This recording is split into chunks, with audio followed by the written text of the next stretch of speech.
Bien, como les dije, estoy con la doctora María Angélica Gelli, que es una de las constitucionalistas más prestigiosas del país y que tiene antecedentes en trabajar en juicios políticos, porque ella en 2003, cuando recién llegaba al kirchnerismo, defendió, 2004 creo, no, 2003 empezó el juicio político, a esa vieja corte, defendió a uno de los miembros de la corte, que era el doctor Antonio Boyar.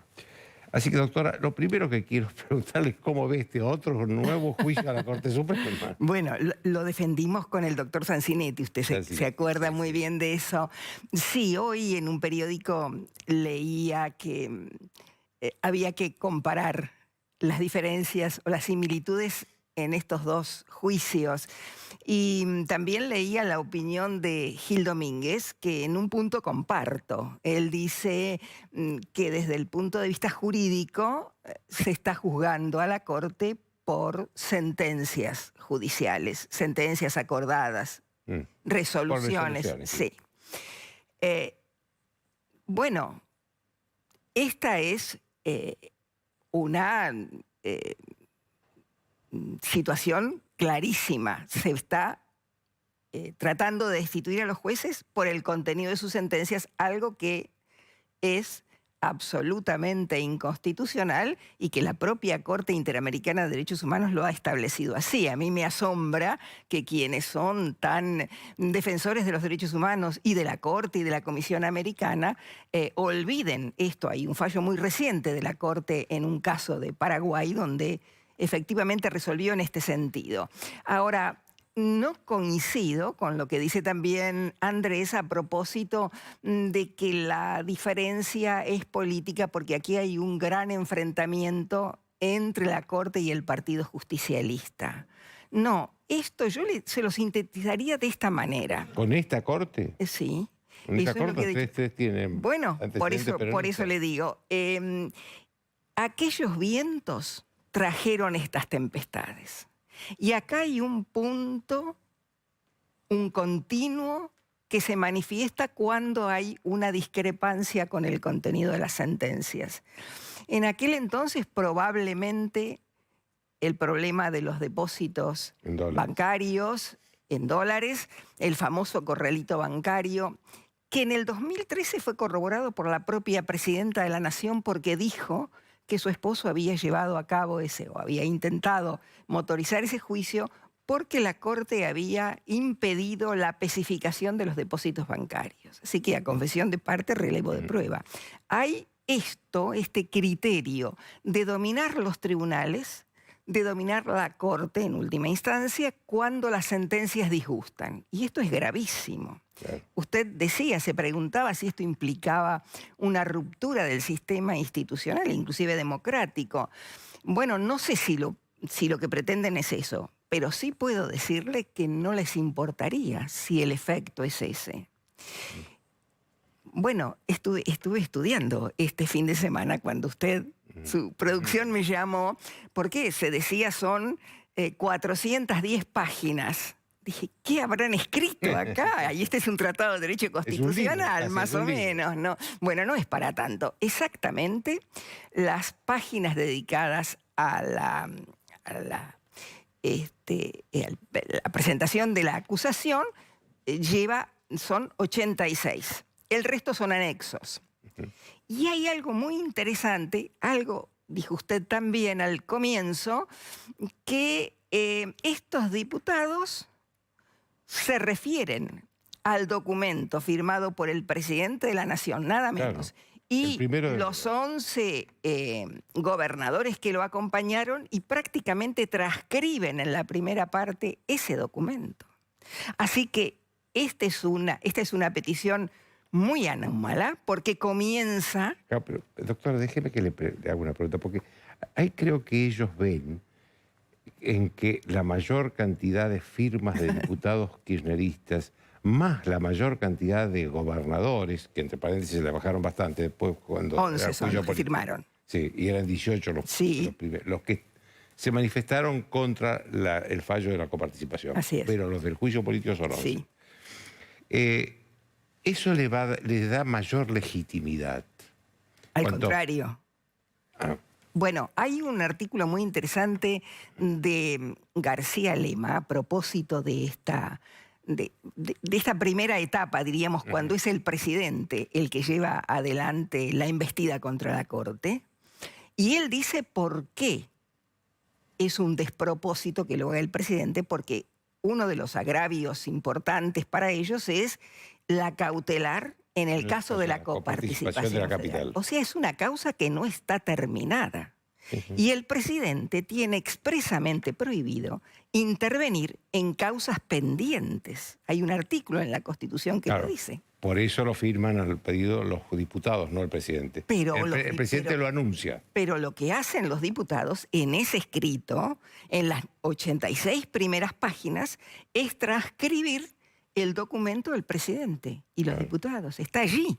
Para mí fue asombroso, le digo sinceramente, porque pensé que al presentarse los diputados iban a enmendar aquel error, hay muchos errores, aquel error primigenio de llevar adelante el juicio por el presidente de la Nación. Ahora, todos sabemos que el gobierno no tiene los números en los plenarios, sí tiene números para hacer escándalo en la Comisión de Juicio Político, pero no en los plenarios. Esa es la diferencia con aquellos otros juicios. Ojalá que se mantenga. Bueno, ahora, ¿qué interpretación hace usted? ¿Por qué el gobierno percibe algo que sabe que no va a alcanzar? Usted lo dijo al comienzo. También hay una intención, creo yo, de producir alguna renuncia y enviar un mensaje hacia todo el Poder Judicial. Fíjese que si uno lee los cargos, o sea, la causal es mal desempeño y luego hay una serie de cargos.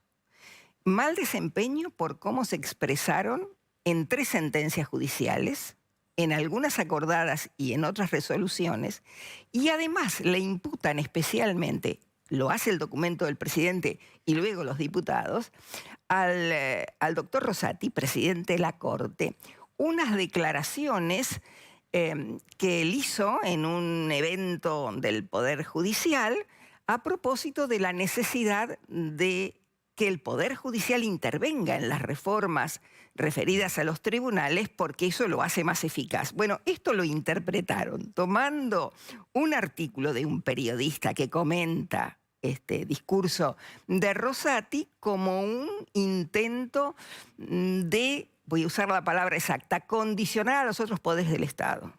Bueno, lo han citado a Zaffaroni como testigo. Yo creo que él está en una inmejorable condición de explicarles a los diputados en la comisión, dado que fue presidente, que fue también integrante de la Corte Interamericana de Derechos Humanos, que hay una sentencia de la Corte Interamericana de Derechos Humanos que protege las expresiones de los jueces en actividades académicas, por ejemplo, basado en la libertad de expresión. Así que si tiene la ocasión, supongo que se los va a explicar. ¿Sabe qué es lo que me extraña? Que los diputados kirchneristas dicen, bueno, lo que pasa es que ustedes están pidiendo las condiciones, las pruebas de un juicio común. Y esto es un juicio político, es otra cosa. No. Eso le quiero pedir su opinión. ¿Esto es un razonamiento serio o no es serio? No es serio, no es con serio. todo respeto. Bueno, porque es un juicio, se llama en realidad juicio de responsabilidad pública. Lo llamamos coloquialmente por el impeachment anglosajón, juicio político. Y es un juicio político, pero debe de, con causas políticas, con un desarrollo político, pero deben de respetarse todas las garantías del debido proceso. Lo ha dicho la Corte Interamericana de Derechos Humanos. Lo dijo la Corte Argentina en otros juicios políticos de tribunales anteriores a la Corte Suprema. Así es que deben probarse hechos gravísimos, y nunca el contenido de las sentencias, salvo que en las sentencias se compruebe la comisión de un delito. Pero ya lo hicieron en el 83, en el 2003 y 2005, y en ese entonces tenían los votos para hacerlo. Por eso la gran diferencia es que ahora, hasta ahora, no los tienen. Claro. Y yo espero que los legisladores de ambas cámaras se mantengan firmes, que no oigan ningún canto de sirena, ninguno, y que la cosa sea en defensa de la independencia del Poder Judicial. Fíjese que han señalado sentencias judiciales, también la del 2x1, por eso supongo que han llamado como testigos a una serie de organizaciones de derechos humanos, en las que no se hizo más que respetar también el debido proceso y las garantías constitucionales, que son para todos. Justamente esto es lo que diferencia el Estado de Derecho de un autoritarismo o de una dictadura. Aún para los peores criminales se deben garantizar las protecciones constitucionales, y ellos lo miran también como una causal de destitución. Están tratando de examinar estas causales de destitución, pero acá entre nosotros no nos escucha nadie, ¿no?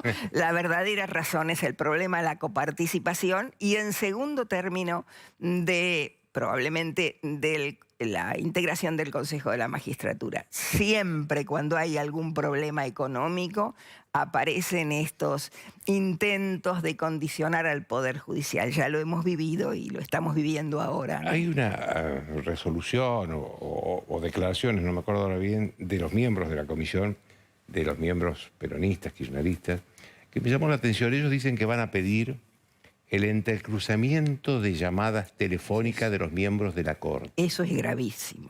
Claro, esto digo, ¿puede una comisión hacer eso sin autorización de un juez? Aunque ellos dicen, no vamos a fijarnos en el contenido, sino solamente en el... No. Primero, le diría, esta prueba y otra más, que es una perlita que encontré, que habría que examinar. Esta es la más grave de todas. Primero, porque solamente puede hacer una cosa así el Poder Judicial. O sea, claro, tendrían la que autorización de un pedir. juez. Pero además, hay dos razones adicionales para, le diría, limitar esta prueba. Primero, que debieran probar que son las únicas pruebas esenciales para determinar lo que fuere en el Poder Judicial. Y además no usarlo con lo que los penalistas llaman una operación de pesca. Es decir, entrecruzar y ver qué sale allí. Lo dice el Código de Procedimientos Penales: cuando se ordena una escucha previamente, se tiene que indicar cuál es el delito. Tiene que fundamentar. Efectivamente. Claro. Esto es esencial. O sea que allí tenemos la primera cuestión.